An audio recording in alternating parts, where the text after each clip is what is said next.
여러분 안녕하십니까? 전국 대부분 지역에 폭염특보가 발령된 푹푹 찌는 하루였습니다.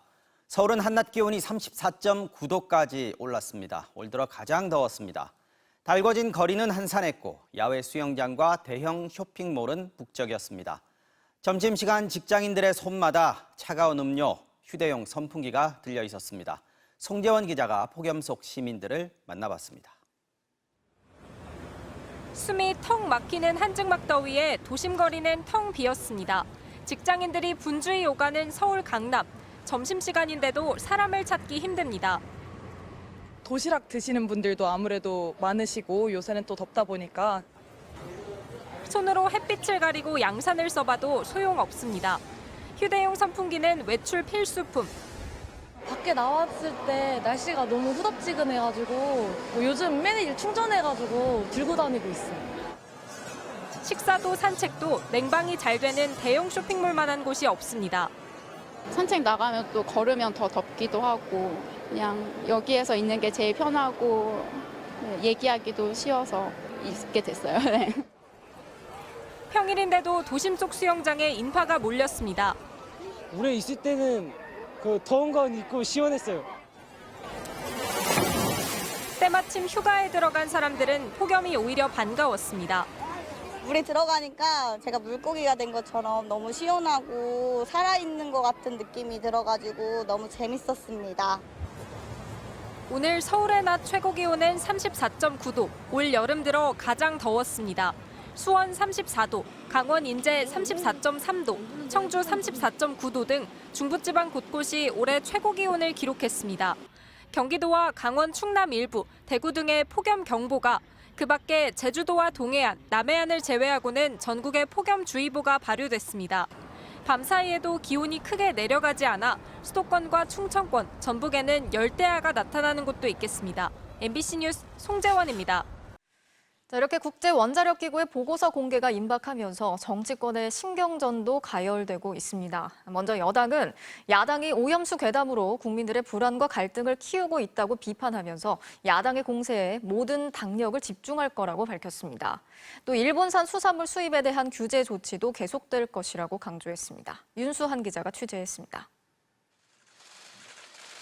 곧 공개될 오염수 방류 검증 결과에 후속 대책을 논의하는 국민의힘 간담회. 오늘 임명장을 받은 관련 부처 신임 차관들이 빠짐없이 참석한 가운데 여당은 IAEA의 최종 보고서가 나오면 정부 차원의 검증을 실시하겠다고 밝혔습니다. 당연히 IAEA 보고서 발표 이후에 그 보고서에 대한 우리 정부 차원에서 검증하는 것은 당연히 밟아야 될 절차이고 당연히 또 해야 할 일입니다. 또 보고서의 주요 내용을 국민들에게 상세히 설명하겠다고 했습니다. 다만 IAEA에 문재인 정부 시절 파견된 우리나라 전문가가 참여하고 있는 점을 강조하면서 보고서의 공신력을 존중해야 한다는 지적도 이어졌습니다. 문재인 대통령께 묻습니다. 윤석열 정부의 기조가 문재인 정부의 기조와 무엇이 다른지 밝혀주시기 바랍니다.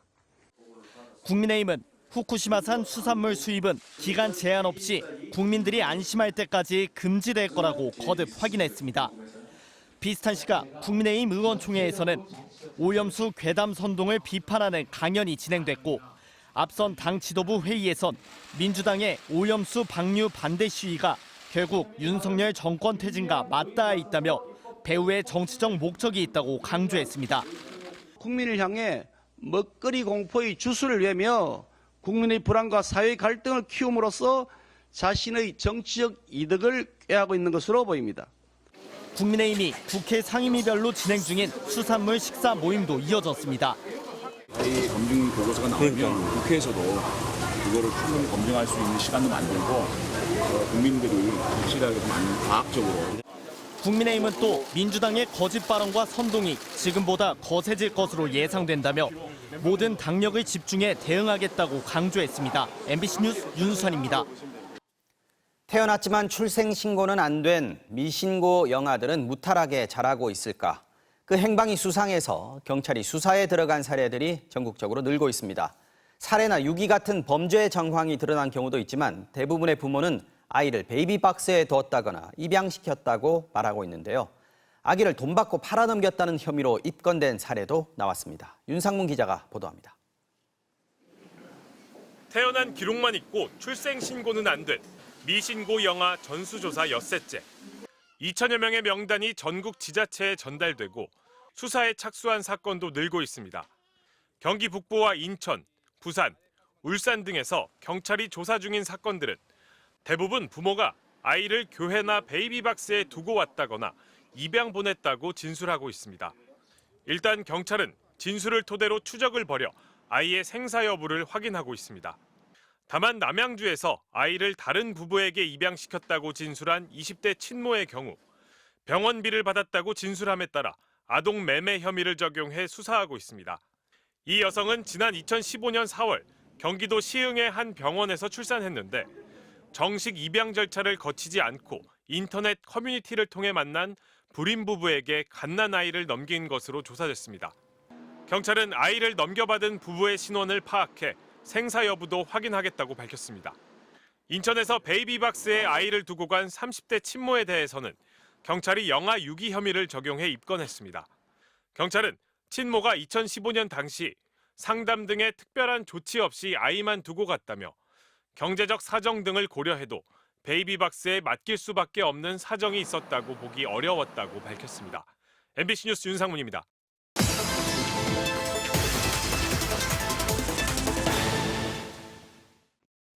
바로 간다 사회팀 송서영 기자입니다.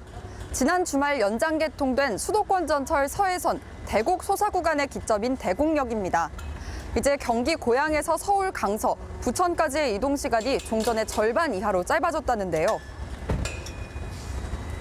하지만 이번 서해선 연장 개통 구간이 기존 4개의 노선의 환승역인 김포공항역을 지나면서 오히려 출퇴근길 혼잡은 더 극심해질 거라는 우려가 나옵니다. 이곳 대곡역을 출발해 김포공항역에서 9호선으로 갈아타는 출근길이 어떨지 바로 확인해 보겠습니다.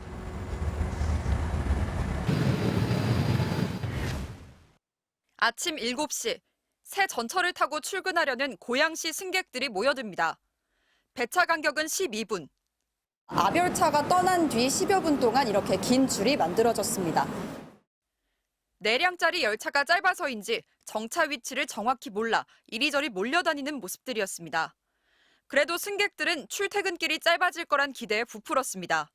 회사까지 1시간 10분 정도에 소요됐었거든요. 그렇게 가면 일단 어플상으로는 50분 나와 있어가지고 기대를 하고 오늘 첫 이용하고 있습니다.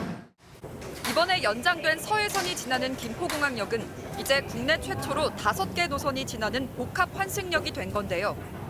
서울시는 출근 시간대 김포공항역을 거쳐 들어오는 승객이 6,000명 늘 걸로 예상합니다. 실제 제가 타보니까 서해선 승객 대부분이 김포공항역에서 내렸는데요. 승강장에서 올라오자마자 환승 대열이 길게 이어집니다. 저도 환승객들을 따라가 봤습니다. 9호선 김포공항역 승강장입니다. 5분 전에 급행열차 1대를, 1분 전에 일반 열차 1대를 보냈는데도 이렇게 긴 줄이 만들어져 있습니다. 너무 많아서 제가 한 대 보냈어요. 점점 타고 갈수록 사람들이 많이 타시는데 여기서 저 정도로 차면 벌써 다음부터 이렇게 뛰거든요. 그거는 힘들어가지고. 저도 함께 타봤는데요. 처음엔 좀 견딜만 했지만 금세 승객들이 들어찼습니다. 김포공항역에서 출발해서 방금 당산역을 막 지났습니다. 그런데 지금 열차 안이 많이 붐벼서 열차가 조금만 흔들려도 옆에 계신 분 발을 실수로 밟을 것 같은 그런 상황입니다. 아유, 불편하죠. 사람 사는 게 아니라 콩나물식이에요. 너무 번잡해요. 노량진역쯤에서는 열차 문이 제대로 닫히기 힘들 정도입니다. 서해선 대곡 소사 구간이 개통되면서 9호선도 이용객 수가 40% 증가하고 급행열차의 최고 혼잡도는 기존 197%에서 219%까지 늘 것으로 보입니다. 서울시는 이달 31일부터 출근 시간대 9호선 열차를 일반과 급행 각 2회씩 총 4회 늘릴 계획입니다. 하지만 콩나물 시루로 악명 높은 김포골드라인에 이어 서해선 개통까지 김포공항역은 물론 9호선까지 혼잡 여파가 미치지 않을까 우려되기도 합니다. 바로 간다 송서영입니다. 높은 연체율로 부실 우려가 커진 MG 새마을금고 측이 밀린 이자를 내야 할 이자까지 100% 감면해주겠다는 방침을 내놨습니다. 원금만이라도 빨리 갚게 해서 당장 눈에 보이는 연체율을 줄이겠다는 건데 눈 가리고 아웅하는 얕은 수라는 지적이 일고 있습니다. 김아영 기자가 취재했습니다. 금융감독원이 최근 MG 새마을금고의 직원을 보내 조사에 나섰습니다. 감독 대상도 아닌 새마을금고를 직접 조사한 이유는 대출 상환 연체율 때문이었습니다. 저희가 직접 감독권이 없는 새마을금고 중앙회 같은 경우에는 일부 직원들을 지금 몇 달째 파견을 보내갖고 건설성 관리 등을 할 수 있게. 작년 말 3.59%였던 새마을금고 연체율은 올해 3월 말 5.34%. 농협과 신협 등 다른 상호금융 연체율의 2배가 넘습니다. 위기설까지 나돌자 새마을금고는 최근 건전성 대책을 내놨는데 이게 오히려 논란이 됐습니다. 올해 말까지 한정으로 연체된 이자는 물론 앞으로 내야 할 정상적인 이자까지 모두 감면해 주겠다는 겁니다. 각 지역 새마을금고 이사장의 승인만 받으면 되고 이자 액수의 제한도 없습니다. 채무조정 대상에는 장기간 이자가 밀린 악성 계좌는 물론 3개월 미만의 단기 연체 계좌까지도 포함된 걸로 전해졌습니다. 이자를 전액 감면해주면 연체 기록이 사라지고 연체율 집계에서도 빠지게 됩니다. 당장 연체율이 낮아진 새마을금고는 겉으로는 건전성을 회복한 것처럼 보이지만 실제로는 받을 수 있는 이자까지 못 받게 돼 경영이 더 어려워집니다. 이자 감면 전에는 보통 차압이라든지 담보를 잡는 이런 과정들이 아마 있어서 이 이사장 정결로 하는 것은 조금 의외의 경우다라고 보시면 될 것 같습니다. 힘들어도 정상적으로 이자를 갚아온 사람들과의 형평성 논란도 일고 있습니다. 행정안전부는 연체율이 높은 30개 지점에 대해 특별 점검을 진행할 예정입니다.